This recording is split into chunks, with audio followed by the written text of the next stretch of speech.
Nah, dia membagi susu kepada anak-anak, itu yang jadi bulian besar itu ya, ketika dia turun membagi susu itu. Iya. Dibilang dia seperti anak-anak kecil, ya cocoknya dengan anak kecil, dibully-bully setiap di sosmed itu.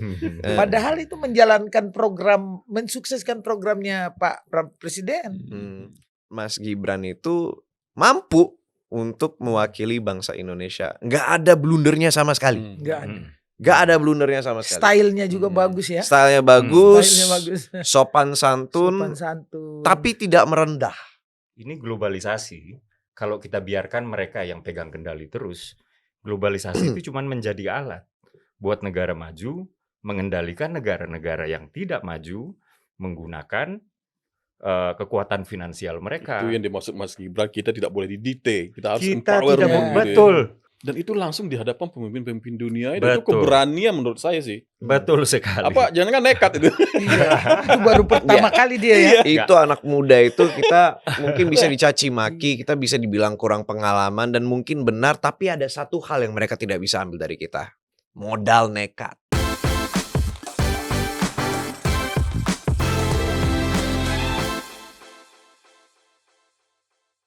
Selamat datang di Real Politik. Di sini kita berbicara tanpa topeng, menelanjangi fakta apa adanya. Di sini kita membaca Indonesia tidak hanya dari sisi idealnya, tapi juga dari sisi realitasnya. Kita di Real Politik mengucapkan turut berbelasungkawa terhadap musibah dan bencana alam yang menimpa saudara kita di Aceh, di Sumatera Utara, dan juga di Sumatera Barat. Semoga musibah ini cepat berlalu. Dan meskipun belum ditetapkan sebagai bencana nasional, kita berharap pemerintah tetap menggelontorkan APBN sebanyak-banyaknya, sederas-derasnya kepada saudara kita yang terdampak, sehingga mereka bisa kembali pulih dan berkehidupan seperti sedia kala. Pada episode kali ini, kita tidak akan membicarakan topik yang berat-berat ya, seperti ijazah Pak Jokowi yang belum terlihat ujungnya sampai sekarang. Sekarang kita akan membahas yang ringan-ringan aja ya, bro ya. Ringan-ringan aja ya. Ringan-ringan aja tentang kita telah melihat beberapa hari ini talk show dari wakil presiden kita, Mas Gibran, di beberapa TV nasional. Nah, kita coba melihat dari dua perspektif nih. Yang pertama mungkin dari perspektif relawan Pak Jokowi. Dan untuk itu telah hadir Bu Diana. Ya. Beliau ini sudah tidak perlu diperkenalkan lagi. Sudah menjadi bintang tamu tetap di Real Politik, ya Bu Diana ya? Iya. Dan kedua mungkin dari sisi atau perspektif intelektual dan akademisi. Waduh, berat. Nah, untuk itu telah hadir brother kita, Bro Dede Uki. Siap. Beliau ini intelektual muda yang cemerlang, yang beruntung sekali didapatkan oleh Partai Gajah. PSI ya, masih kan? Masih dong, ini Masih. pakai PIN. Pakai PIN. Dan juga beliau ini pernah jadi juru bicara di Kantor Kepresidenan Republik Indonesia atau PCO. Nah, gimana bro? Kita mulai dari mana nih? Mungkin kita mulai dari Bu Diana dulu ya. Boleh, silakan. Nah, Bu Diana, Iya. dari sekitar 8 poin mungkin yang dibicarakan oleh Mas Gibran di acara talk show itu, saya melihat ada sesuatu yang menarik nih. Mas Gibran mengatakan beliau mendapatkan pelajaran atau berguru kepada 3 presiden. Yang pertama Bu Megawati, yang kedua tentu saja Pak Joko Widodo, dan yang ketiga kepada Pak Prabowo. Nah, khususnya kepada Bu Megawati ini, Mas Gibran menyampaikan pujian yang sangat tinggi sebetulnya, dengan menyatakan bahwa Bu Megawati adalah perempuan terhebat di Indonesia. Nah, ini sebagai perempuan hebat di Indonesia yang lainnya juga, bagaimana Bu Diana menilai pujian dari Mas Gibran itu? Ya, kalau saya lihat itu memang bagus ya. Itu artinya Mas Gibran itu tidak munafik loh. Jadi apa yang dia sampaikan memang itu benar. Karena dulu juga memang saya di PDIP ya. Sejak Pak Jokowi di situ, ya memang karena satu-satunya perempuan yang kita lihat memang berkiprah di dunia politik dan memang hebat itu memang Ibu Megawati itu ya. Presiden perempuan pertama ya. Presiden perempuan pertama, kita harus akui itu. Kalau seandainya kita mengatakan tidak juga munafik ya, itu kita harus berkata apa adanya. Itu yang disampaikan Pak Wapres Mas Gibran itu, ya itu sangat benar. Itu artinya Wapres itu dia tidak munafik. Kan karena Hmm. orang kan masukkan dengan politik mungkin saat ini karena tidak bersama dengan PDIP terus harus menjatuhkan, menjelekkan itu juga tidak bagus. Jadi ini contoh yang baik kepada dari Pak Wapres kita ya. Yang baik, yang benar katakan benar, yang tidak katakan tidak. Ya ini harus bagus menjadi pelajaran untuk semua orang bahwa jangan kita selalu memberi informasi-informasi yang tidak benar yang akan memicu kontroversi. Nah, kalau Mas Gibran sudah menunjukkan bahwa memang benar dia selama menjadi wali kota diarahkan dengan Ibu Megawati bahwa harus turun ke jalan, harus turun ke masyarakat, belusukan. Itu kan hal-hal yang benar. Jadi Meskipun salahnya di sebetulnya mana dia menyampaikan hal yang benar secara itu? politis Mas Gibran dan juga Pak Joko Widodo dikeluarkan lah dari PDIP, tapi Mas Gibran tetap memuji Ibu Megawati. Ya, itu dia yang benar harus katakan yang benar. Salahnya dia di mana? Itu keren itu. Kalau saya bilang itu keren. Itu dia sebagai wapres termuda dan dia menunjukkan bahwa haruslah seperti ini kita. Nah, itu bagus itu. Mungkin menjadi contoh untuk politisi-politisi yang tua itu, yang tua supaya jangan mereka kalau sudah tidak sepaham menjatuhkan, kadang memberi informasi-informasi yang kurang benar, Nah, itu memicu poin penting kayaknya itu ya. Jadi kita harus menghormati yang senior yang di nah, itu periode yang benar. lalu, jangan malah diserang gitu ya. Iya, kan mereka biar Ibu Megawati kan juga ada baiknya, ada salahnya juga ya. Jadi kalau yang benar dia katakan benar ya itu sudah tepat. Itu tepat. Saya setuju itu. Iya, biarpun secara politik ada kesetujuan dan tidak setujuan kan ujung-ujungnya kita balik lagi. Jangan dicampurkan ke politik dulu. Jangan segala-gala dimasukkan ke dalam politik itu kacau itu. Kalau segala masalah dikait-kaitkan dengan politik, jangan. Kalau bisa itu Wapres sudah menunjukkan satu contoh yang baik. Betul. Menghormati pendahulu dan tidak menyerang pendahulunya dan menghormati mantan-mantan Tapi ada nggak Bu contohnya yang tidak menghormati pendahulu malah menyerangnya gitu? Oh banyak itu. Banyak ya? Banyak itu sampai saat ini ya. Tokoh-tokoh yang mengaku intelektual, tetapi mereka membungkus kebencian kepada orang lain dengan intelektualnya itu. Nah itu tidak bagus itu. Itu kalau Tapi saya Gibran menamanya sudah memberi kepongahan contoh yang intelektual. baik. Ya, kalau saya setuju dengan Pak Wapres, sangat bagus itu. Itu contoh. Biarlah yang muda yang berbicara. Nah kalau Bro Uki nih, Bro. Ya. Dari apa yang disampaikan oleh Mas Wapres di talkshow itu mungkin ada nggak highlight tertentu atau spotlight yang menurut Bro Uki perlu kita bahas, yang perlu kita sampaikan kepada pemirsa Real Politik? Oh ya banyak sekali. Banyak sekali. Yang pertama kita harus mengakui ya bahwa dengan hadirnya Mas Wapres di sana Indonesia mendapatkan posisi penting di kancah global, terutama G20 maksudnya ya? Ya, terutama di G20 ya.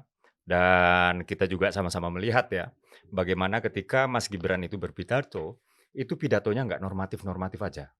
Ya, di sana Mas Gibran secara gamblang itu menjelaskan positioning Indonesia bahwa Indonesia itu menginginkan keadilan ekonomi. Bahwa Indonesia itu mau dunia itu ekonominya tumbuh, tapi negara berkembang juga ikut merasakan nikmatnya bertumbuh. Jangan hanya negara maju saja. Gitu, itu yang pertama ya. Lalu yang kedua, kami juga menangkap ya bahwa kemudian Mas Gibran juga menjelaskan kepada dunia, gini loh, kita ini sekarang sedang memulai sebuah program. Program di mana negara memberikan setidaknya sepertiga dari kebutuhan gizi dari anak-anak, ibu hamil, ibu menyusui, ya, dan balita, ya. Dan sekarang kita sudah menyentuh angka puluhan juta. Kalau nggak salah saya itu 60 juta. Itu terkait MBG ya? MBG, program makan bergizi gratis, dan ini menjadi program yang sangat penting sekali. Karena ketika kita berbicara pendidikan, kita hanya berbicara transfer of knowledge. Kita hanya berbicara transfer of norms, ya, transfer norma, transfer ilmu, tapi kita sering lupa meningkatkan kapasitas menyerapnya si anak, menyerap pelajaran, ya, menyerap pesan-pesan tentang norma itu sendiri, ya, lalu kapasitas tentang membangun logika yang kuat dan lain-lain. Dan itu kan sangat ditentukan oleh asupan gizi si anak. Dan ini adalah bagian penting dari program pendidikan nasional sebetulnya. Makanya dimasukkan ke anggaran pendidikan, walaupun Mas Gibran nggak sejauh itu ya ngomongnya ya. Iya, betul. Tapi ini adalah bagian penting dari program pendidikan nasional. Dan yang paling terakhir yang harus di-highlight, kita itu sering ya melihat, Bu Diana mungkin tadi sudah mention, biarkan yang muda berbicara. Iya. Ya, kita sering melihat anak muda itu sering diremehkan. Betul itu. Betul sekali, Ya. saya sering diremehin di mana. Gen Z curcol. Anak muda itu sering dibilang bocil tahu apa sih? Mhm. Bocil bisa apa? Gitu. Atau anak muda itu sering dibilang minim pengalaman.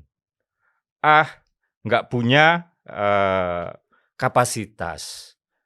Networknya segitu-segitu aja dan lain-lain dan lain-lain. Dibilang hijau lah ya. Ya masih hijau lah, masih butuh waktu untuk berkembang, and the blah.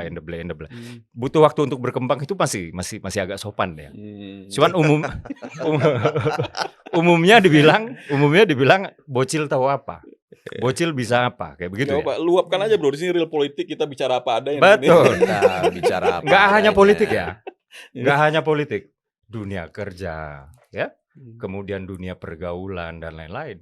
Anak muda itu sering diremehkan.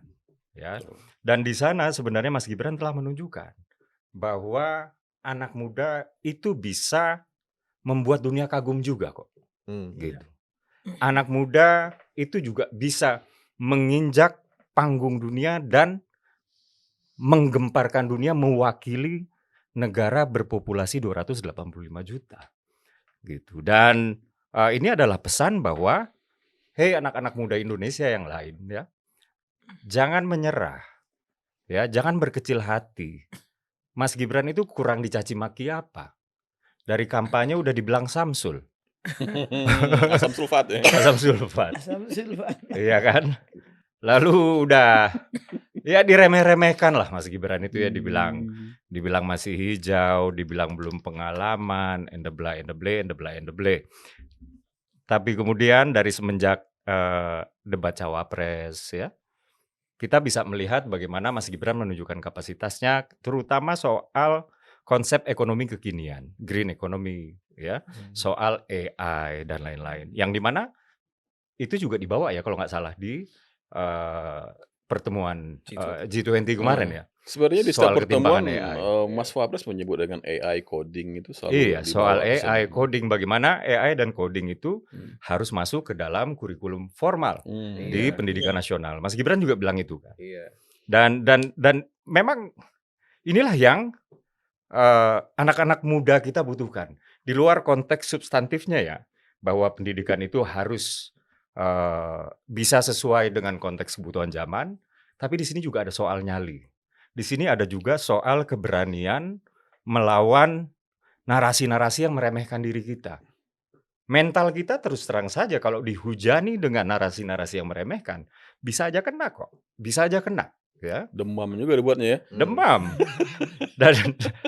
Dan harus dipahami juga ya Bang Benny, bahwa berbicara di panggung internasional, di forum yang isinya adalah kepala negara atau wakil kepala negara, itu tekanannya pasti luar biasa Pasti hebat. itu harimau semua ini Pasti luar biasa Itu hebat. mereka datang dari beda-beda negara, bawa style-style politik mereka yang kita tuh tidak terbiasa mungkin gitu ya. Kalau misalkan Amerika kan langsung jebret gitu. Iya. Kalau misalkan Arab kan lebih kepada nunggu kita kesandung gitu. Iya. Jadi lumayan Tapi bener pusing. ya. Tekanannya pasti luar biasa. Dan kita bisa melihat ya gestur Mas Gibran ya, ketika berbicara soal keadilan ekonomi, ya, Empowerment. keadilan teknologi, empowerment, global south.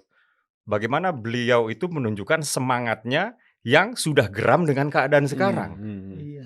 Dengan tangannya yang Ini begini. konstelasi politik internasional ini ya. Iya, bukan ini hanya konstelasi Indonesia. politik internasional ya, politik bukan di Indonesia ya. internasional. Bagaimana dia seperti ini, dan lain-lain. Itu kan menunjukkan bahwa di situ ada semangat yang membara, ya. Di samping memang geram melihat keadaan yang seperti sekarang, bahwa Ya, pertumbuhan dunia, teknologi dunia itu sebarannya memang tidak merata. Ketimpangan masih terjadi. Ketimpangan. Dan saya masih Iya. ingat betul ya, sewaktu kebijakan hilirisasi ini masih ditentang habis-habisan oleh Eropa. Iya. Ya. Pak Jokowi sewaktu itu masih menjadi presiden ke-7 ya. Di depan para pemimpin Eropa itu dengan nada tinggi mengatakan Indonesia juga berhak untuk maju. Betul. Karena Eropa itu nggak suka betul Indonesia melarang ekspor bahan baku mentah untuk mineral seperti nikel dan lain-lain, terutama nikel. Karena nikel adalah bahan baku untuk EV. baterai isi ulang. Dan masa depan energi itu adalah listrik. Bukan lagi berasal dari minyak bumi, terutama kalau kita berbicara soal kendaraan. Kurang lebih seperti itu. Termasuk itu, minyak sawit itu sempat di-ban juga dulu kan? Iya, itu lumayan keren deh. Zamannya Pak Jokowi itu ketika dia berani untuk mencoba challenge hegemoni Eropa mengenai global value chain kita di dunia kan. Negara Eropa ini tuh mereka sangat sekali bergantung dengan ini kan, dengan ekspor kita. Jadi mereka ingin kita tuh di global value chain itu di bawah. Mereka tetap manufaktur, kita pemasok bahan baku. Kita pemasok bahan baku dengan alasan bahwa apa yang kita lakukan ini adalah ekonomi komparatif. Ini adalah cooperation. Padahal enggak. Dan kalau itu terus terjadi di ekonomi global, di strata ekonomi global, di piramida ekonomi global, kita akan periferal terus. Dan ini pernah terjadi dengan minyak bumi ya. Mungkin Mr. Buzzer kelahiran 90-an atau 2000-an ya. 98 ya, oke, hampir 2000. Tidak merasakan pelajaran PMP. Bang Ben merasakan nih. Penataran P4 pernah saya. Pendidikan moral Pancasila. Betul. Seminggu tuh penataran P4 tuh. Dulu kebanggaan nasional itu di pelajaran PMP itu seringkali diangkat dengan mengatakan bahwa Indonesia adalah negara yang kaya akan minyak bumi. Kita patut berbangga sebagai orang Indonesia dan lain-lain. Faktanya sekarang minyak bumi kita udah mau habis, kita masih gini-gini aja. Dan kenapa itu terjadi? Karena kita jualan bahan baku. Betul. Lalu kita impor barang jadi. Dan akhirnya kita nggak dapat nilai tambah. Tidak komparatif. Jadi kita belajarlah dari masa lalu ya. Tapi saya juga tidak mau menyalahkan pemimpin yang dulu ya. Karena saya tahu juga ada keterbatasan ya. Zamannya berbeda. Sehingga tidak bisa disamakan lah. Tentu saja nyali itu juga bisa ada karena ada perhitungan-perhitungan ya. Sehingga nggak bisa disamakan dengan keadaan katakanlah tahun 66, 67. Saat itu kan inflasi 560%. Indonesia nggak punya banyak pilihan. Kurang lebih seperti itu ya. Saya kalau ingat posisi Afrika itu, ingat KTT Asia Afrika nggak sih? Ingat sekali itu. Itu adalah masanya Indonesia untuk membangun hegemoni. Apa yang terjadi di situ? Ketika Bung Karno jadi lakon di sana kan, ini seolah kita melihat Mas Gibran kepada ini mengingatkan masa lalu ketika Indonesia menjadi leader dalam membenahi konstelasi internasional. Saya ingat itu. Saya mau bertanya nih. Gue pengen tanya nih Bang, kepada Budiana sama Bang Dede Uki ini. Kan kita kan sudah berbicara Gibran. Kita sudah mengulas visi dan misi Gibran. Dia adalah seorang pemimpin yang sangat yang sangat visioner, mengetahui tentang permasalahan AI, industri 4.0, dan nuansanya tentang bagaimana itu bisa mengancam kepada job market atau bahkan bisa mengembangkan kemampuan kita untuk memproduksi sesuatu gitu. Nah, saya mau nanya nih, mungkin dari Budiana dulu ya. Menurut Budiana ini, macam pemimpin apakah ini Mas Gibran? Apakah dia akan menjadi seseorang teknokrat yang kerja, atau apakah dia akan menjadi sebuah ideolog yang mungkin dia akan bermimpi dan mempunyai visi dan misi, dan itu akan menjadi poin utamanya dia dalam melakukan sesuatu? Atau mungkin dia akan menjadi operator, dia akan mencoba membangun jembatan dari beda-beda aktor-aktor politik lainnya. Ya, gini kalau saya melihat begini, Gibran ini tidak beda jauh dari bapaknya Pak Jokowi. Mirip kalau saya lihat, mirip cara bekerja itu. Jadi dia itu lebih ke kerja. Itu. Jadi kalau jadi dia dengan Pak Jokowi mungkin beda-beda tipis ya, tetapi nanti dia ini saya lihat ada lebih dikit dari Pak Jokowi dalam, mungkin karena perbedaan usia ya. Jadi mungkin karena dia muda, jadi semangatnya dia itu. Jadi bukan pemimpinnya banyak Bukan wacana, tapi pemimpin yang bingung banyak mau wacana, tapi nerapinnya dia gitu ya. itu maunya, jadi maunya tuh turun kerja itu. Semangat kerjanya tuh tinggi gitu loh. Mungkin karena anak muda sepertinya orang bilang kayak kita sepertinya semangat untuk kita membangun itu ya, sengaja ada sesuatu yang kita mesti kejar itu, dia larinya lebih kencang gitu loh. Lebih kencang larinya mungkin dari Pak Jokowi, tapi caranya kalau saya lihat beda-beda tipis aja. Iya. Memang ajang G20 ini memang banyak sekali spotlight yang bisa kita lihat. Saya mungkin ada beberapa hal yang mungkin tidak banyak dilihat orang. Iya. Saya melihat ada paradoks dari Mas Gibran ini. Ada sesuatu hal yang bertentangan. Nah itu bisa kita lihat kemarin di G20 waktu kunjungan ke Port Moresby ya, Papua Nugini. Mas Gibran itu kalau kunjungan ke daerah-daerah, itu bahasa tubuhnya beda banget loh. Iya. Dia salaman itu menunduk, dagunya turun. Iya. Apalagi kalau dengan orang yang lebih tua atau kiai, pemuka agama, itu menunduknya dalam gitu loh. Iya. Jadi ini belum pernah terlihat di wakil presiden manapun sebelumnya bahasa tubuh seperti ini. Tapi di luar negeri, lihat aja di G20, jalannya tegap, dadanya membusung, dagunya naik. Beda sekali itu bahasa tubuhnya. Itu mungkin menunjukkan bahwa saya ini bukan sebagai Gibran wakil presiden seperti biasa, tapi saya ini mewakili Indonesia setara di panggung dunia. Mungkin begitu ya. Kalau kata orang Padang mungkin di mana bumi dipijak, di situ langit junjung mungkin itu ya. Nah itu menurut saya itu menarik sekali. Menurut Bro Uki gimana itu? Itu penting ya. Itu kan attitude ya. Itu penting sekali. Kenapa? Karena Mas Gibran itu menunjukkan seperti ini. Di tengah-tengah rakyatnya beliau santun. Di tengah-tengah rakyatnya beliau menunjukkan bahwa beliau adalah salah seorang pemimpin negeri yang orientasinya itu melayani. Pelayan rakyat ya? Pelayan. Iya, betul. Iya. Apalagi ketika beliau sedang berinteraksi dengan katakanlah kiai. Ya. Beliau sedang berinteraksi dengan tokoh-tokoh adat dan lain-lain. Itu di sana saya menengoknya itu adalah beliau menunjukkan kerendahan hati, ya. Beliau melepaskan atribusi kewakil presidenannya dulu. RI2-nya itu dilepaskan dulu. Beliau hanya ya sudah, saya seorang Gibran Rakabuming Raka, ya. Saya seorang orang muda di Indonesia dan di hadapan saya ini adalah orang yang jauh lebih tua. Di hadapan saya ini adalah seorang kiai, di hadapan saya ini adalah seorang tokoh adat. Maka sudah menjadi kewajiban bagi saya untuk kemudian menunduk menjadi lebih rendah daripada beliau-beliau ini. Gitu. Ya, baru kemudian mungkin ya ketika sudah membahas substansi, beliau melekatkan kembali atribusi wakil presidennya, ya. Berbeda dengan ketika di G20.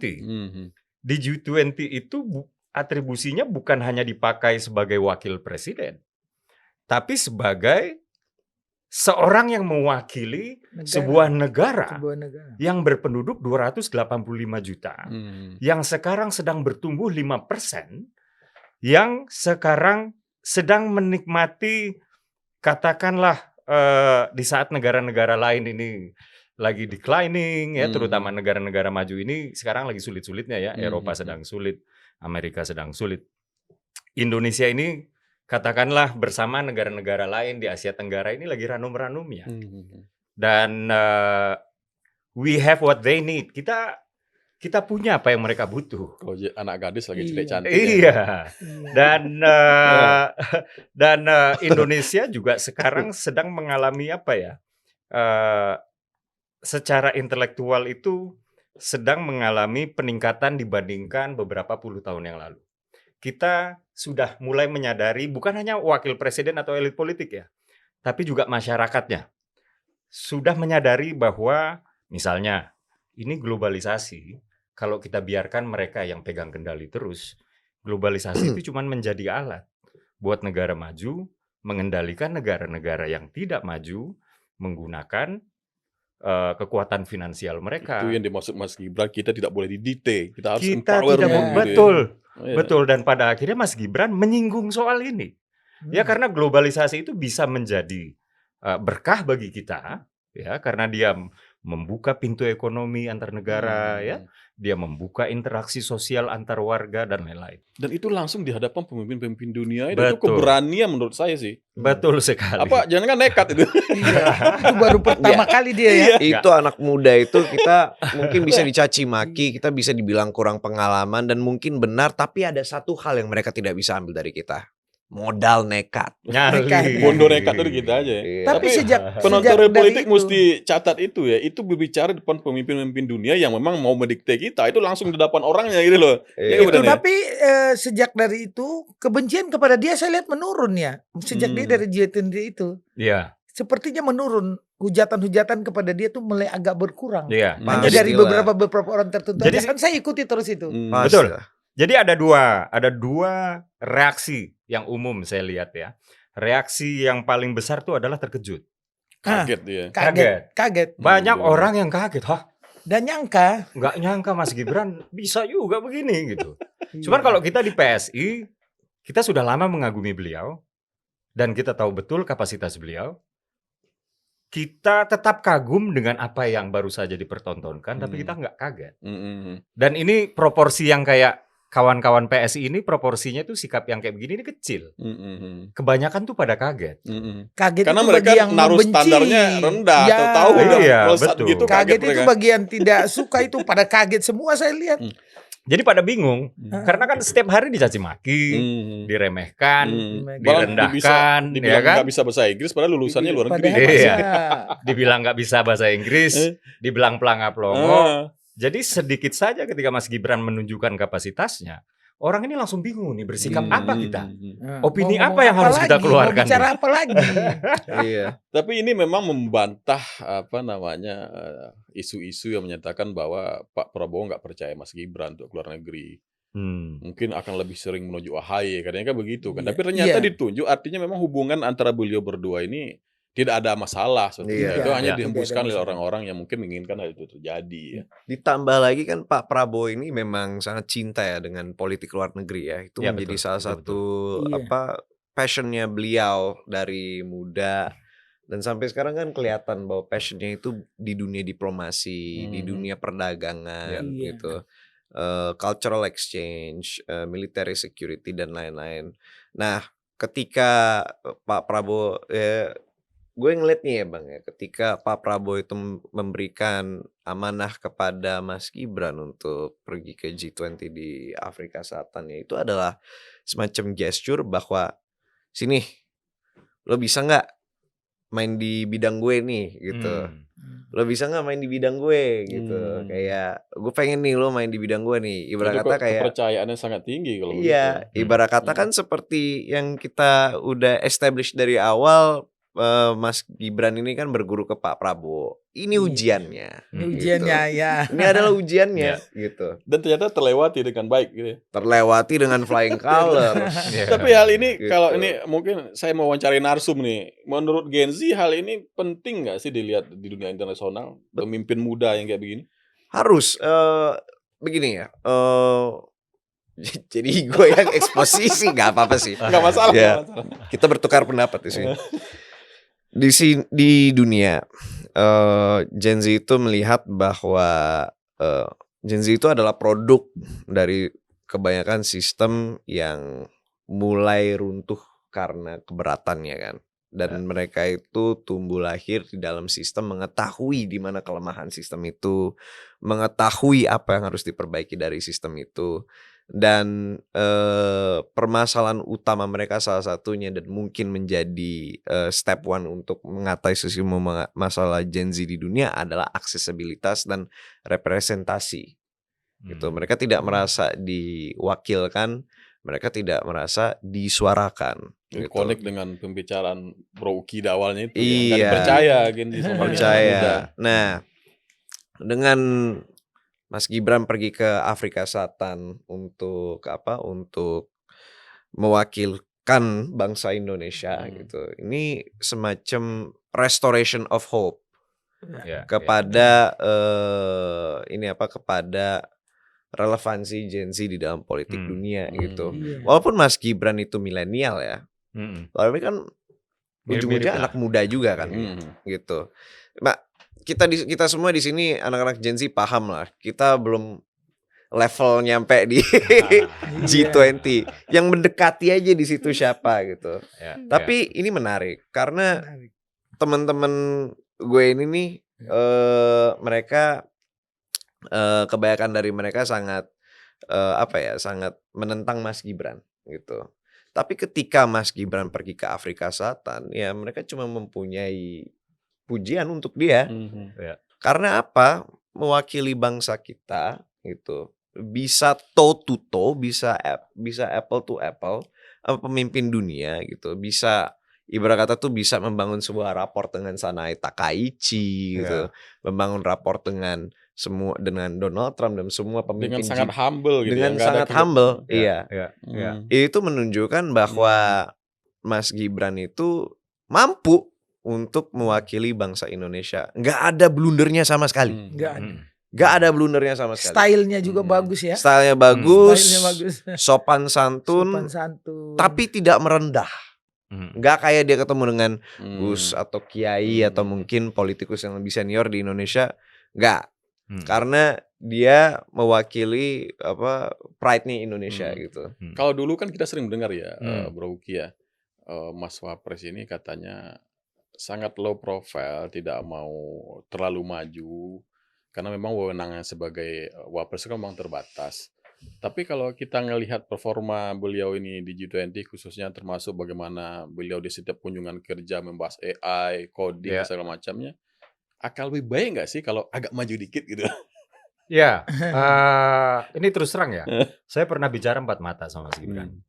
Dan Mas Gibran itu mengatakan bahwa begini, apa yang saya lakukan sebagai Wapres itu either memang sudah diperintahkan oleh Presiden atau memang inisiasi saya yang sudah di-approve, yang sudah disetujui oleh Presiden.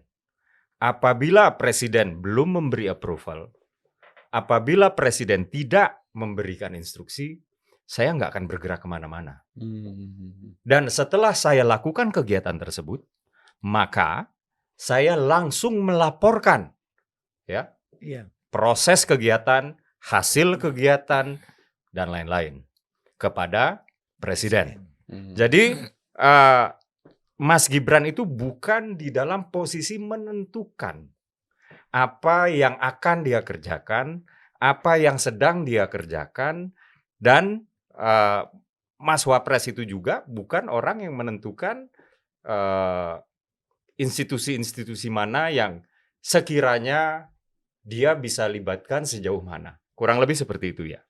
Jadi ini semua dilakukan demi menyukseskan pemerintahan Presiden Prabowo. Dan tidak ada selangkah pun yang diambil oleh Mas Gibran yang katakanlah itu tidak atas seizin Pak Prabowo, Presiden Prabowo. Jadi kalau misalnya banyak di luaran sana ya, ada yang menyinggung-nyinggung ya, bahwa Presidennya sibuk, Wapresnya ngapain? Yang namanya juga Wapres. Dibilang gabut gitu kan. Iya, Ma'ruf Mungkin Amin. mereka tidak tahu memang konstitusi membatasi. Sangat membatasi. Jadi kalau presidennya tidak sedang memerintahkan, ya ngapain sok sibuk? Ini kan wakil. Ini sebenarnya ada contoh yang pernah terjadi di Indonesia. Orang-orang seringkali memuji Pak JK yang sering satset gitu kan. Kayaknya ini baru Wapres yang kelihatan kerjanya. Tapi ternyata kan dalam konstitusi tidak tidak memerintahkan itu. Iya, atau kan? mungkin di antara Pak JK dengan Pak SBY saat itu. Tapi efek politisnya ada kan, Bro? Ada. Di periode kedua, Pak JK nggak ada jalan. Iya. Mungkin kurang nyaman, ada matahari kembar mungkin terjadi pada masa risiko itu. ke sana ada. Jadi mungkin Mas Wapres itu lebih pahami itu dari sejarah masa lalu gitu kan. Dan apapun yang dia kerjakan sekarang seperti kayak leading the way untuk ngurusin urusan Papua ya. Termasuk yang kemarin tuh, yang ke G20. Atau misalnya keluar Perpres menugaskan Mas Wapres untuk mengambil pucuk pimpinan selama presiden berkunjung ke luar negeri. Iya. Itu semuanya perintah presiden. Itu semuanya perintah presiden. Apalagi kemudian misalnya waktu saya ingat banget ya, waktu di awal-awal Prabowo Gibran ini naik, Pak Presiden itu kalau nggak salah saya ke China ya, atau ke Amerika Serikat, saya lupa ya. Oh, yang Kalau nggak salah saya di awal-awal ke China deh, ya. Lalu kemudian orang-orang itu karena saking sering meledeknya Mas Gibran, lalu di-exaggerate, dilebih-lebihkan, ya, bahwa Mas Gibran yang nggak bisa ngapa-ngapain itu akan mengambil alih kekuasaan Pak Iya. Prabowo. Ya, itu yang balik kencang sama tuh. kudeta itu. Yang Pernah kencang ngerasain tuh isu itu. kudeta emang. Ya. Iya. Apalagi waktu Mas Gibran turun ketemu anak-anak, itu malah dibilang dia bisanya cuma dengan anak-anak kecil. Wih, Padahal Ya itu Allah. Mas Gibran, Mas Wapres itu ingin mensukseskan program-programnya Pak Iya. Presiden, yaitu MBG itu, ya kan Hmm. MBG itu salah satu kan ada susunya di situ.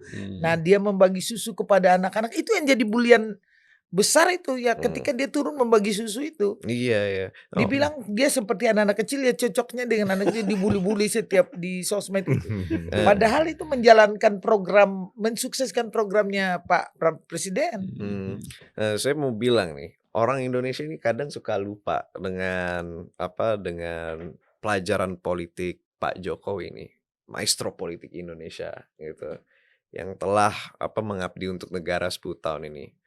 Dia pernah bilang ojo kemajon, yang artinya yang artinya tidak boleh mendahului. Benar kan, Bang? Ya, jangan Tidak terlalu boleh. maju. Jangan terlalu Paham posisi, maju. paham posisi. Ojo kemajon gitu. Nah, Mau ojo ke susu. iya.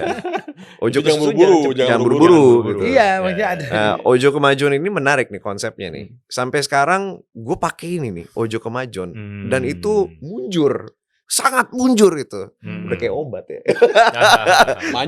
Manjur. Nah, ojo kemajon ini menurut gue adalah driving factor dari kenapa Mas Gibran itu kelihatannya seperti tidak banyak aktivitas. Karena kalau misalkan dia coba untuk banyak aktivitas, ya kelihatannya nggak enak kan. Kayak mencoba mendahului presiden. Betul. Iya. Lu siapa gitu.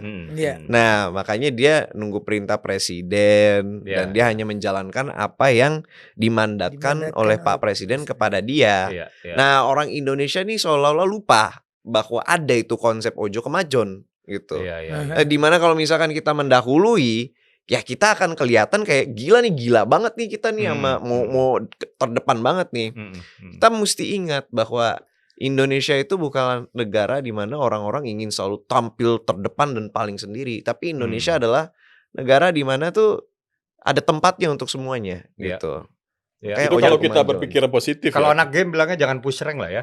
Jangan push rank gitu. Enggak, justru Kita yang nggak push. main game nggak paham nih, Bu. Kita nggak paham pusrang kita kan zaman kita kan beda. Kalau anak tetap push rank, Bang.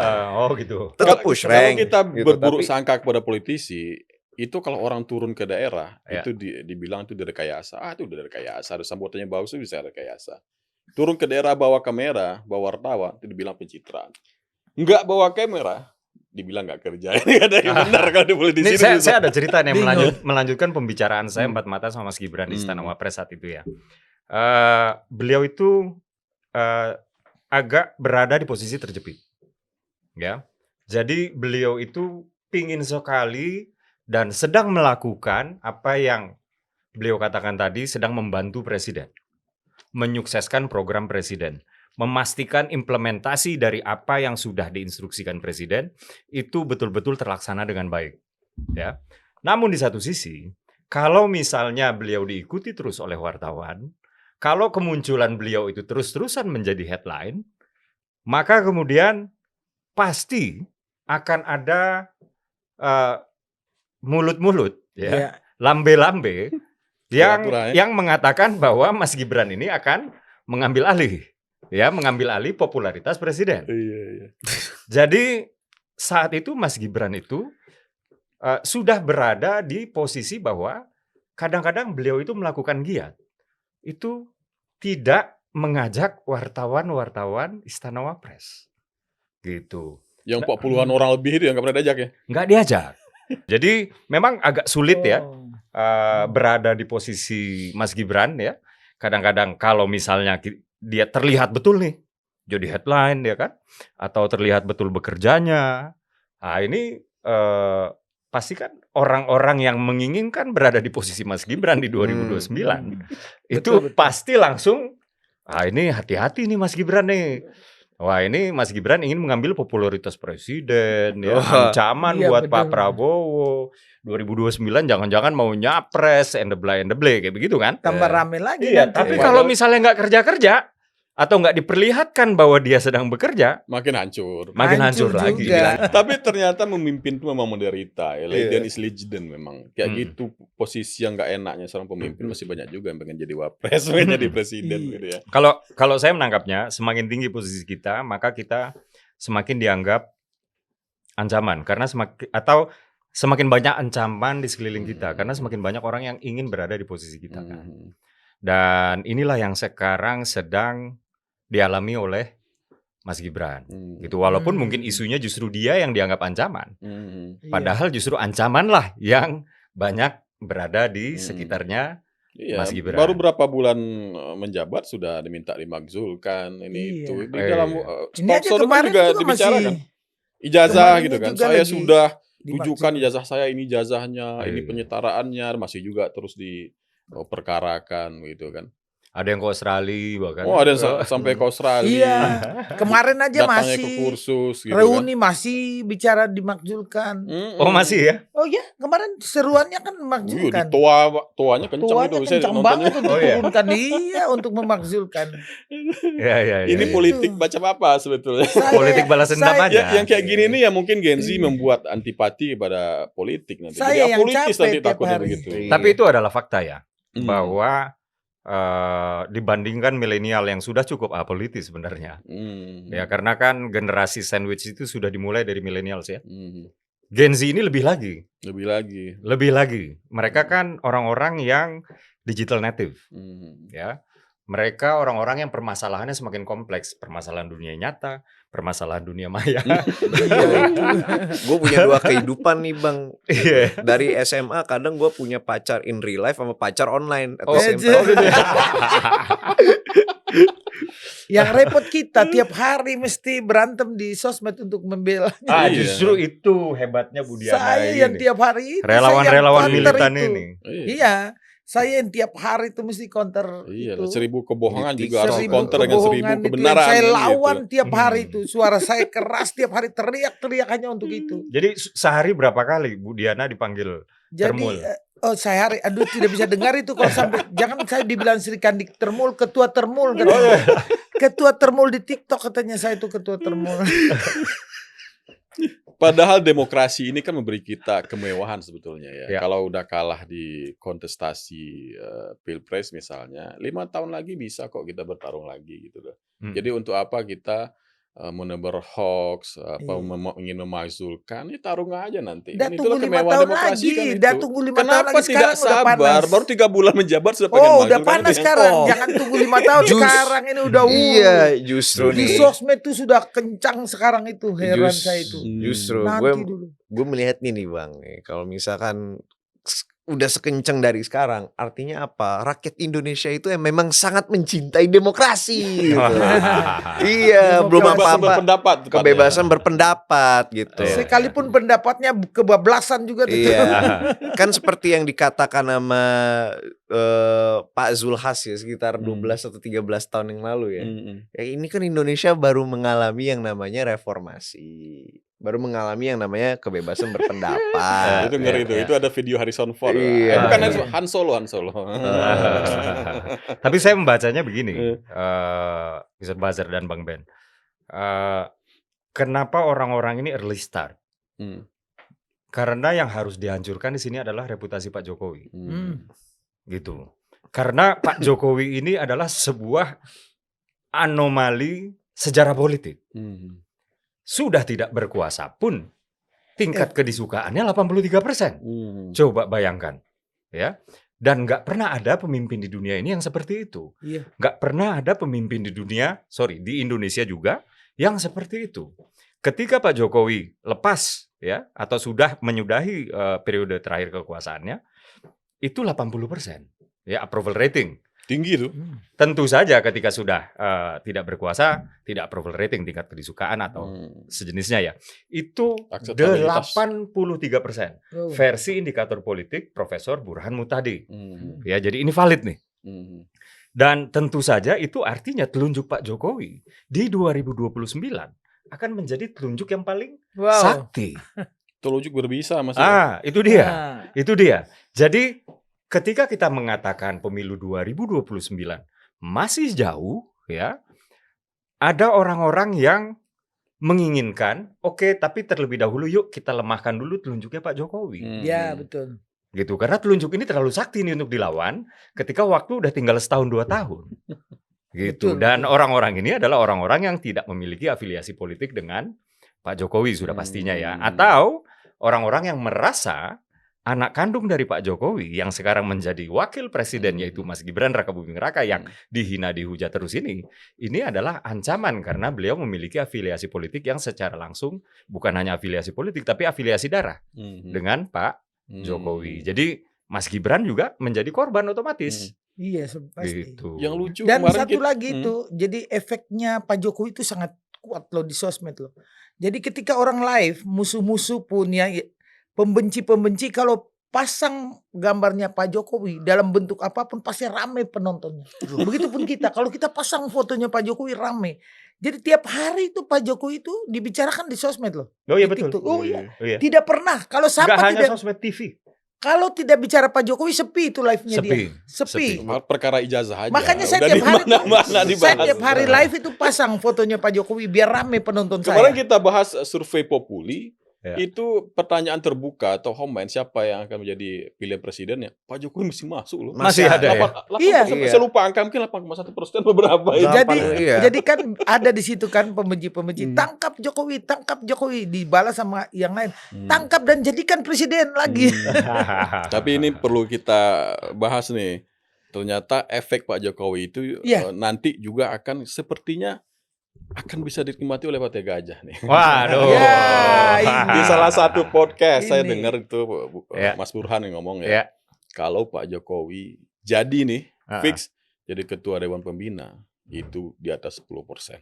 13. 13,3 ini. Ya, Ya, saya jangan gerombolan saya juga tinggal menunggu nih tunjuk Pak Jokowi berak kita masuk ke PSI. Ini senyum Bro Uki makin manis setelah ini. Ya iyalah. Ini saya buka-bukaan aja ya. Jadi Pak Jokowi mensyaratkan kepada PSI untuk memperkuat struktur dulu sampai ke level daerah-daerah. Dan struktur kami diberikan waktu kurang lebih sampai dengan 2027. Jadi Pak Jokowi sendiri juga bukan orang yang ngasih gampang. Betul. Jangan hanya karena Mas Jangan, Ketum. jangan hanya mengandalkan namanya, tapi Iya, tapi harus infrastruktur kerja juga dulu. harus jalan. Harus kerja Iya. dulu. Iya, jangan hanya karena Mas Ketum ini juga adalah anak kandungnya, ya, anak Hmm. bungsunya, maka kemudian Pak Jokowi ngasih gampang gitu kan? Enggak juga. Jadi Iya. ternyata Pak Jokowi malah ngasih tugas maha berat. Iya. Gitu. Jadi saya hanya bisa dan hanya mau ya untuk bergabung dengan PSI di posisi terhormat yang sudah kami sediakan, ya, yang sudah kami sebut Mr. J. Dan ada 2 Mr. J di PSI. Betul. Aduh, Mr. J. Bisa aja ya. Iya.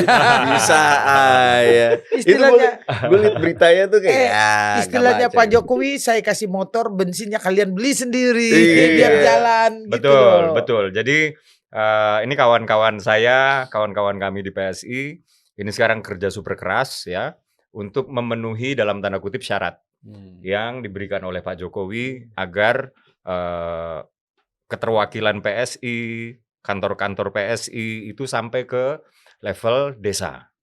Gitu. Nah, inilah yang kami selama ini mungkin lupa karena terlalu sibuk dengan hal lain ya, bahwa kalau kita ingin mendulang suara, kalau kita ingin kerja elektoral, pertama-tama ya kita harus memiliki kaki-kaki yang kuat sampai ke desa-desa, sampai ke dusun-dusun. Karena inilah yang dilakukan Pak Jokowi ya, sewaktu beliau menang di Pilkada Solo, walaupun berbeda konteks ya. Beliau itu kan menang pemilihan eksekutif ya.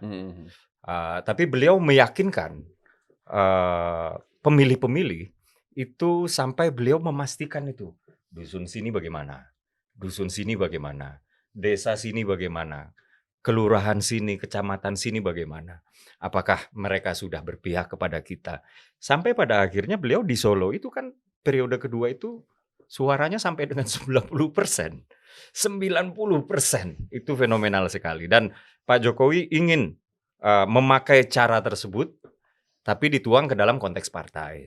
Kurang lebih seperti itu ya. Jadi insya Allah Bu Diana akan bergabung nih Iya, insya pada Allah. tahun 2027 ya. Tadi Iya. janji ya. Jika telunjuk Pak Jokowi udah benar-benar ya kita Iya. harus. Saya gerbongku sangat banyak ya di Siap. untuk perempuan-perempuan itu. Saya selalu makanya kemarin untuk ke pemilu tuh kita selalu dipakai ya untuk lapangan. Gimana bro? Mungkin kita minta closing statement lah kepada bintang tamu kita. kepada Boleh. kalian. Iya. Mungkin untuk Boleh. menutup Terutama ini, tentang apa ya? Mungkin terkait dengan hubungan Mas antara Gibran. Pak Prabowo dengan Mas Gibran, harapan kita gimana gitu kan? Iya. Karena kan masih banyak juga isu yang ingin memecah belah Ya. mereka. Padahal Ya. kalau kita bersama mungkin melihat sebagai duit tunggal yang saling melengkapi kan. Ada Ya. senior, ada junior gitu kan. Hmm. Yang sama-sama memiliki kelebihan-kelebihan yang saling melengkapi gitu. Nah, gimana harapan dari Ibu Diana? Ya iya karena kalau saya melihat ini banyak ya. Banyak orang-orang di belakang yang ingin bagaimana memisahkan antara Pak Prabowo dan Gibran. Jadi kalau bisa mungkin ya saya yakin Pak Prabowo tidak akan terpengaruh ya dengan orang-orang yang ingin memisahkan mereka. Itu aja kalau dari saya, dan saya inginkan Mas Gibran tetap ya dengan gayanya untuk memberi semangat kepada anak muda bahwa ya anak muda juga bisa gitu loh. Kalau dulu Pak Jokowi dengan maksudnya bukan dari konglomerat, bukan Tukang dari kayu ketua gitu partai, ya. tukang kayu, istilahnya dia rakyat biasa sudah bisa menjadi presiden. Jadi kita bangga ya untuk anak cucu kita ke depan juga mereka juga bisa menjadi presiden. Nah, Gibran menunjukkan dari kaum mudanya. Jadi ini pas nih. Sekan ya tetap semangat untuk anak mudanya. Terima kasih. Bagaimana Bro Uki? Ya, dunia ini kan sekarang sedang menghadapi ketidakpastian ya. Terus-terusan lah. Sudah beberapa tahun belakangan dari COVID dan sampai sekarang tuh nggak kelar-kelar ketidakpastiannya. Ada konflik Israel ya, Ukraine dengan Rusia, kemudian Eropa juga belum kunjung pulih, Amerika Serikat juga belum kembali kepada state di mana mereka waktu sebelum COVID dan lain-lain ya. Tentu saja tantangan kita menjadi semakin berat. Tentu saja kita mesti bisa nyetel ya visi kita sesuai dengan kebutuhan zaman. Oleh karena itu Prabowo Gibran sudah nyetel dengan adanya swasembada pangan dimulai dari beras, kemudian jagung dan lain-lain.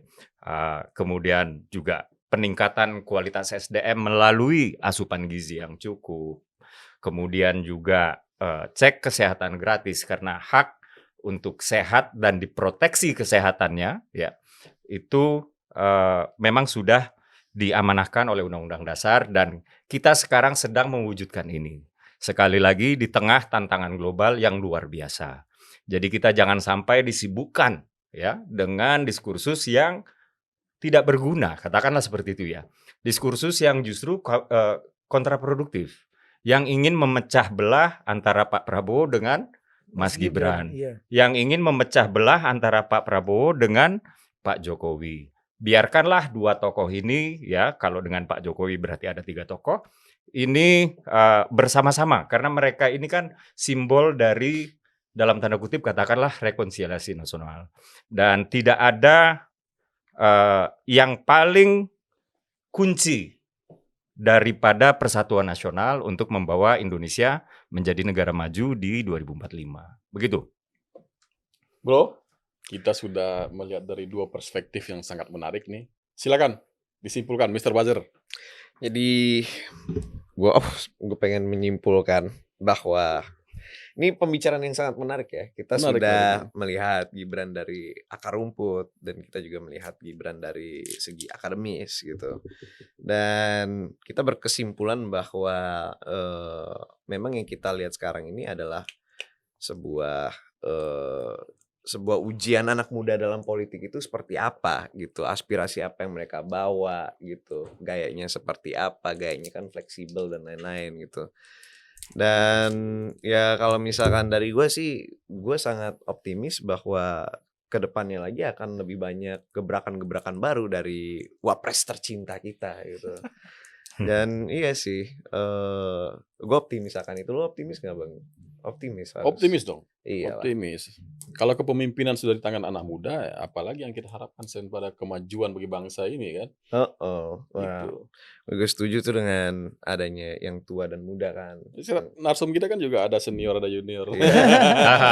Nah, dari host juga ada nih, Hah? ya kan? Oh iya, Senior sama yang ini muda juga Iya, iya, iya. milenial sama Gen Z Ini lintas zaman berarti. Iya. Lintas zaman. Memang saat ini kan kita sudah mengatakan bahwa permasalahannya itu yang muda ini merasa tidak terwakilkan. Jadi Tidak dipercaya, tidak padahal punya dipercaya. kemampuan. Padahal Ini punya intinya. kemampuan. Nah, sekarang waktunya yang tua dan muda itu gabung. Betul. Sekarang bukan zamannya di mana dari beda background, dari beda agama, etnisitas dan budaya itu bersatu. Itu udah bukan zamannya lagi, tapi sekarang zamannya yang tua dan muda bersatu. Gitu. Yang tua juga jangan khawatir anak muda akan melangkahi, bukan. Mas Gibran sudah menunjukkan ada unggah-ungguhnya kan? Iya. Ojo kemajuan tadi. Ojo kemajuan tadi. Iya, tetap gitu. di posisinya, nggak keluar dari rel yang seharusnya. Udah gitu ada kan. obatnya gitu. Dan gue berharap sih kepada teman-teman gue yang lain sih yang seumuran sama gue ya, kita mempraktekkan itu ojo kemajon. Kalau itu dipraktekkan ya gue rasa politik akan menjadi sesuatu yang lebih harmonis lagi, nggak asal begal kiri begal kanan gitu. Jadi ya terima kasih kepada Budiana dan Bang Dede Uki telah datang kepada podcast Real Politik ini, di mana kita mengupas tabiat politik, di mana kita menelanjangi fakta-fakta agar kita bisa melihat apa yang sebenarnya terjadi di belakang sini gitu. Dan terima kasih kepada pemirsa telah menonton episode ini Real Politik, dan di sini saya Buzzer dan Benny ini adalah ya, dan kita akan bertemu pemirsa in the next episode. Bye bye.